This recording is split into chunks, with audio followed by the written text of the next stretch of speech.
So I recently did a video showing a comparison between the video quality of the DJI Mini 2 and the DJI Mavic 3. And as you guys pointed out, that video wasn't strictly fair. The comparison, although in the same location, wasn't done on the same day with the same lighting conditions. So I headed back out with these two, and this time I done a comparison side by side, same day, same lighting conditions. Let's take a look at the results. Hey guys, I want to help you get the most from your drone. So don't forget to hit that like, subscribe and notification bell so you don't miss any of my tips and tricks or tutorials to level up your drone game. Today we're going to look at comparison footage between the DJI Mini 2 and the DJI Mavic 3. Now I just want to quickly say before I show you this comparison, this is a apples for oranges comparison. Spoiler alert, the $1,750 more expensive drone is going to come out on top with better video quality. The point of me showing you this comparison is to help you work out if you need to spend that extra money for the improvement in video quality. You might look at the video quality of the DJI Mini 2 in this comparison and realize that it's more than enough for your projects. Because don't forget, these drones both have pros and cons. The Mavic 3 is a heavier drone, it's a more expensive drone, and in some places you need more certifications to be able to fly it, whereas the DJI Mini 2 is more easily transportable, but it comes at a slight loss of video quality. So this comparison is to help you work out which drone produces the video quality most suited to your needs, or maybe you just want to see just how big a difference there is between the two. Now without keeping you any longer, let's take a look at some comparison footage taken on the same day at the same location. Let me know in the comments down below what differences between the two pieces of footage you can see.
So hopefully that helps you make your mind up as to what drone you should potentially purchase, or if you should upgrade to the Mavic 3 to get that additional video quality.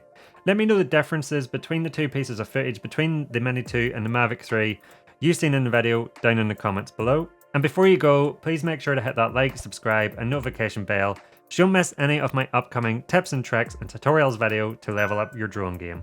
Thank you so much for watching. I'll see you in the next one.